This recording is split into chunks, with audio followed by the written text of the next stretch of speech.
Chapter 17. Over time, Hannah's cry transformed into a whimper. Later, she made no sound at all.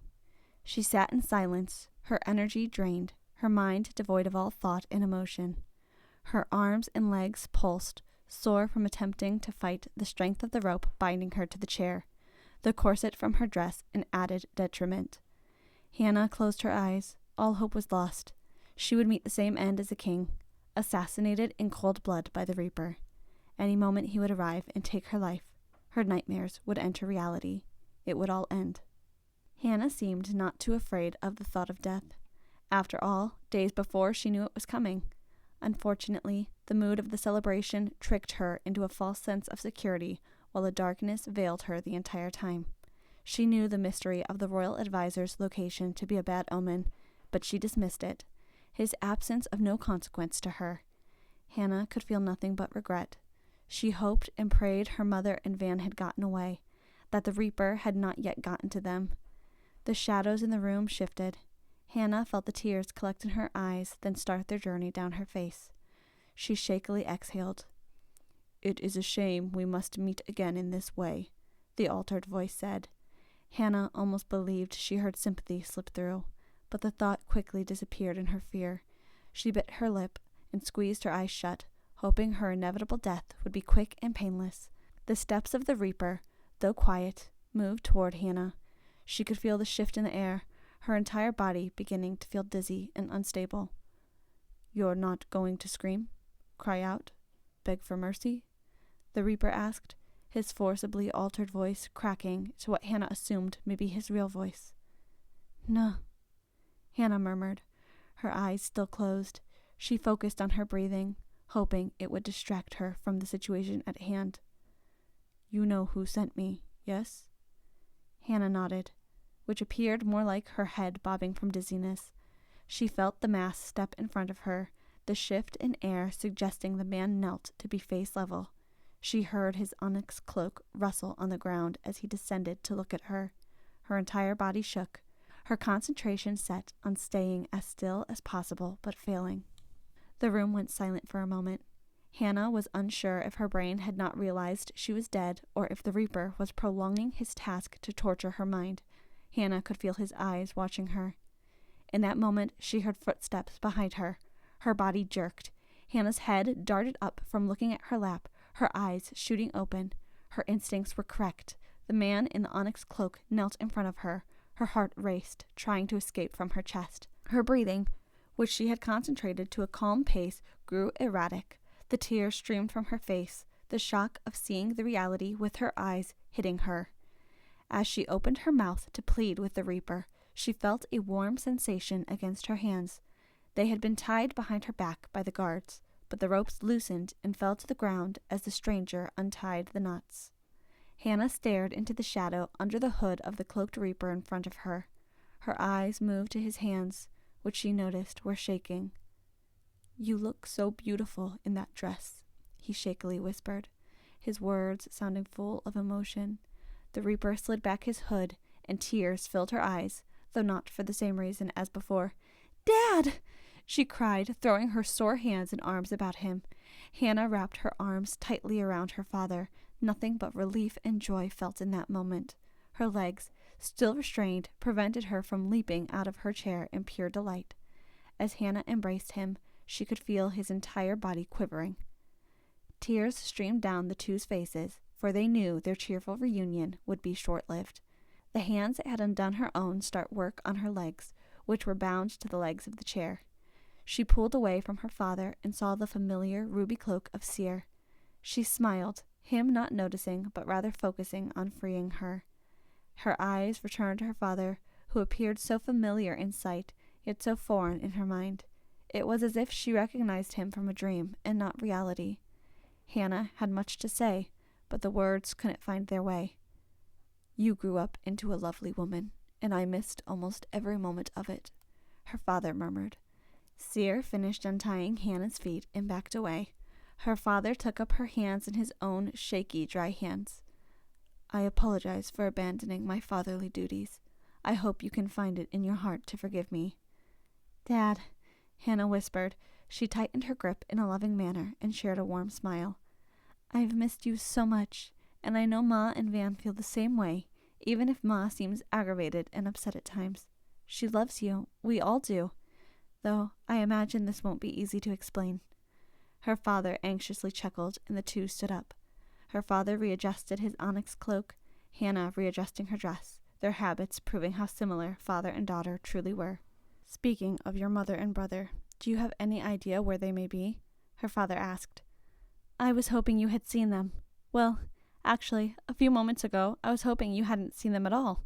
But now that I know who you are, I wish you knew the answer better than myself. I've not seen them since the reception. Her father grumbled. He shook his head, sifting through his thoughts to determine an appropriate plan of action. Hannah shifted her attention to Seer, who gazed at her father in patience. The fire in his eyes showed a surprised admiration, as if a newfound respect for the Reaper had been discovered. Seer, you and Hannah get out of here. Take her somewhere safe. How about a cabin on the outskirts of town? Seer inquired. He glanced at Hannah for a moment and revealed a slight grin. Hannah returned it, the images of the cabin fresh in her memory, but her smile quickly turned to a frown, and her head twisted toward her father. I'll find your mother and Van and meet up with the two of you later in the night, her father finished. He began to pull the hood over his head, once more blanketing his face in the shadows. Hannah understood her father was the cloaked figure, and yet, when she could no longer see his face, her fears of the Reaper returned. What of the prince? And Nina? Hannah asked, the butterflies taking flight in her stomach. The king, her father said, correcting her error, which she had not realized she'd made until hearing the emphasis on his word, will be fine. As will Nina, as long as she doesn't stray down the path you chose. He raised his eyebrows and piercingly stared at her, the way a parent does to their child in knowing they've acted inappropriately. Hannah glanced to the ground in shame. The hood fell atop his head, and he had fully transformed into a Reaper once more. What of the royal advisor? Hannah questioned, equally, if not more so alert. His image flashed in her head, and despite her efforts to shake it, he remained staring at her, his eyes like daggers and his expression enough to turn her to stone. Hannah, her father said, as if she did not understand the situation. I know he sent you, a Reaper, to kill me. I knew he wanted me dead from the start. The moment the prince asked me to be his queen, I knew I had signed my death wish. Hannah, Seer whispered in his deep, soothing voice. It sounded as if it were part of a chant to prevent her from pushing forward. He reached out his hand, however, Hannah shrugged it away. Her heart skipped a beat, but she continued, tired of being talked down upon by others. I did what everyone told me not to do, and not because I'm stubborn or unintelligent or improper or whatever, but because I care about this kingdom and everyone in it. I didn't want to see it fall apart. And that's what he's doing. The royal advisor wanted to control and manipulate the king's every move, but the late king wouldn't have it. Because the prince had been impressed upon at a young age, it seemed only fitting that the advisor would want him to take over when the king went too far in the opposite direction of his goals, Hannah said. Tears formed in her eyes once more. This story had been envisioned in her mind many a time before. However, saying it aloud had a much greater impact on the harsh and cruel reality, one that ensnared Hannah. That's when he hired you, isn't it, Dad? And now he's hired you to kill me. Hannah, the onyx-cloaked figure said, letting out a large exhale after her name. I cannot deny what you've said, but the story is much more intricate than how you are perceiving it to be. So you did do it. You killed the king, Hannah mumbled in shock, the nerves evident in her voice as if she was once more searching for sympathy from the Reaper and not attempting to come to an understanding with her father. She was stuck in a blur between reality and fantasy. All matters of the past few weeks were unreal, unbelievable, and complicated. Not simple, not how they were meant to be, not how Hannah's life was meant to be. Yes, the Reaper replied, his voice a mix of agitation and shame. Hannah. Seer once more grabbed for her hand. The moment his fingers made contact, he pulled away, the warmth of his hands being chased away by the chill coursing through Hannah's body. She was frozen in disbelief. Then why aren't you killing me? Hannah asked, staring at the shadow figure. We can talk about this, but if we're seen or caught, I might not be the only one in danger if he sees I'm not dead, Hannah said in a voice full of concern and nervousness. Seer, I can assure you I will not allow for any harm to come to your daughter, nor so much as allow any to see her as we leave this kingdom, Seer stoically replied to the Reaper. The warmth of his touch penetrated her skin, chasing away that which froze her. His fingers closed themselves around her hand, the force attempting to pull her away. Wait, she pleaded, resisting. Her eyes peered into the shadow cast by the hood, hoping they would find the eyes of her father. Promise I'll see you again. Yes, the Reaper responded, the voice of her father disappearing. Seer and I will make sure of that. Seer tightly grasped her hand and led Hannah from the tower. She stared blankly at the Reaper with an open mouth and numb body. She could see the world in front of her sliding away, but couldn't feel her legs moving underneath her. The sounds of reality faded, and her thoughts consumed her. Am I so worthless? Hannah wondered, her head turned to face the front, unconsciously making sure she did not run into anything. Am I so worthless that I cannot even save myself? Will I always need saving? But I was prepared to die. A noble sacrifice. For Ma, Van, Nina, the prince, the kingdom. A sacrifice that would reveal the advisor's injustices. But my chance to prove to myself and others that I am capable has vanished. For once more, I've been led from my chance and taken elsewhere by those who know what is best for me. I'm useless, for I cannot even think to save myself. The butterflies froze into crystal ornaments and descended into the pit that took the place of her stomach. Her heartbeat echoed in her ear with every step on the stone floor. Hannah no longer felt the warmth emanating from Seer's hand. The ruby cloak he wore appeared no more than a diminishing flame. He led them to the familiar balcony, attached to the empty room, the one he had leapt from the week before. Hannah froze. Seer turned to her, shocked by her sudden resistance. We must go, Seer stated calmly, his amber eyes meeting hers. Hannah peered back at him, at first unknowing of how to respond. She simply shook her head. No, Hannah whispered. I can't leave them behind. I can't run away. Your father will protect them, Seer said in a monotone voice, one that did not reassure Hannah of his statement. She wondered if he believed it. What about you? And the other sorcerers? What about us? We were making progress, the king and I. That's why the royal advisor wishes me dead. My influence over the king was starting to outweigh his own. The king listened to me and trusted me. No matter how foreign my ideas, he trusted me, Hannah solemnly said. Her eyes moved to the floor as if examining it, as if images presented themselves in their texture. She saw the king's face, despair and defeat as they marched her from the room. She picked at her fingers, the pain oddly comforting, as if she deserved it. After all, she was meant to be dead. Her living, that was where the true conflict lay. Seer looked to the skyline beyond the balcony before moving his eyes to the ground. His amber eyes dimmed with the light of his ruby ring. He sighed. I appreciate your desire to help sorcerers, and I am certain they would be grateful for your efforts. However, all you've accomplished thus far will be futile if it results in your death. Hannah. Seer raised his head and locked eyes with her. The sentence drifted from his lips and into the silence, his inability to find the correct words embarrassing him. Hannah grew confused. She believed herself to be the only person who could ever appear foolish or frazzled by a situation. Of all people, Seer was the last she'd expect to be speechless, not to mention embarrassed by that fact. He always appeared so confident and strong in character, and yet she could see a nervousness in his eyes, one she had never noticed in another's eyes before. Seer, still avoiding eye contact with Hannah, walked to the balcony and climbed atop it. At last, he extended his hand to his side and motioned for her to join him. Before Hannah climbed onto the ledge, her thought escaped from her. Are you frightened? That is a particularly vague question, don't you suppose, Your Majesty? Seer responded. You realize that this is the first time tonight you've spoken to me with an honorific? Hannah questioned, a sadness in her eyes. Yes, my apologies, Your Majesty.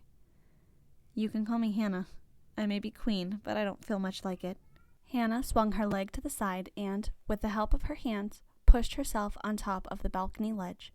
She looked out in amazement at the sight of the kingdom from their location. The array of lamp-posts across Wickborough illuminated the city like stars in the sky. However, the longer she gazed at the sea of lights below her, the shakier she became. Her hand quickly held tight to Sear's. He returned a comforting pressure on her hand to ensure her he would not allow her to fall. As the two peered out at the city, Sear broke the silence. "Hannah," Sear began, his normally deep and calm voice sounding sorrowful, "you must live. Even if that means I am to sacrifice my own life to save yours." "No," Hannah interrupted. She shook her head, her eyes continuing to stare into the horizon. "I won't allow for that, and I say that as an acquaintance, not the queen." "Hannah, I thank you." Sear loosened the hand that held hers and slid his arm around her back, pulling her near to him. With his hand tightly grasping Hannah's waist, he released a large exhale. Hannah felt the butterflies in her stomach rise in a flurry as she pressed against him. She couldn't help but notice how warm and soft the ruby cloak felt against her skin. Her head subtly turned, her eyes level with his shoulder, and gazed up at Sear's face. His amber eyes now appeared like dancing flames, lit with resolve. "Are you ready?" Sear asked, without glancing at her. "Yes," Hannah answered, understanding what he meant and the nerves filling her stomach. She tried not to look down, but her anxiety got the better of her, as if forcing her to look down in order to give her a reason to feel fear. Her body trembled. She took a deep breath and closed her eyes. "On 3, then.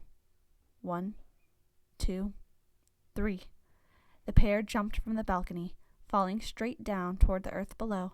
Hannah's hair came undone in the rush of upward air. She fought to hold her dress down, for it also wanted to fly. Sear noticed her struggle and worked some spell to wrap his ruby cloak tightly around them despite the airflow. Hannah panicked, for as they neared the ground, she didn't feel as though they were slowing down. Her heart pounded and her eyes squeezed shut. She issued a prayer she hoped would be heard. Hannah didn't even have time to think about how moments before she was ready to die, but now she felt far from that feeling. In the next moment, Hannah's feet softly hit the ground. Sear grabbed her hand and led her forward at fast speeds. She barely had the time to collect herself, and they were already running as fast as they could from the palace. Hannah was certain the guards or any knights that were on patrol would hear them running, but as she listened, she noticed the heels on her feet made no noise as she ran. Nor did her dress as it slid along the ground, nor his cloak. The two ran past the fountain and through the bailey toward the front gate. Hannah wondered how they would get outside of the castle walls. However, she was unable to come up with any solutions before she heard a loud commotion start behind her. She heard the echoes of screaming within the castle, horns calling all knights to attention. "That is the call for an escaped criminal," Sear said. "They've found us out. Unfortunately for us, we've not gotten far." Hannah looked forward, expecting the gates to close at the sound of the alarm. However, nothing of the sort happened. She turned her head as they ran into the town outside of the walls and noticed 2 guards unconscious on the ground. Hannah's eyes widened. "Your father plans well. His understanding of situations would call for anyone's respect." "But you don't agree with him, do you?" Hannah asked, though short of breath. Running in heels was not something she learned from the tutor, who she believed would find the entire situation completely and utterly improper. "What he does. You don't agree with that, do you?" "I cannot say I do, but that does not mean we cannot see eye to eye on some other things." His head twisted so his eyes could meet hers. A smile spread across his face, Hannah returning it. They continued to run until they were outside of the limits of Wickborough. The two walked down the path and toward the cabin near the forest's edge. Hannah couldn't explain how she felt, leaving the boundaries of Wickborough once more, though the feeling felt much stranger knowing that she was the queen. Leaving the city without guards, much less with a sorcerer, definitely seemed outside of protocol. The wind rustled through her already unkempt hair, pulling her dress like a kite and causing her to stumble. Hannah rotated her head to peer back at Wickborough. A sadness filled her, a despairing hope, the impossibility of which caused her heart pain. She wondered if she could fake another smile, convince herself that it would be all right, just like before. Hiding her emotions in the hope that she could not only persuade those around her, but herself as well. The thought of feigning happiness even once more may break her. broken, like the lamppost. However, the light may never appear again within her, and that was Hannah's greatest fear.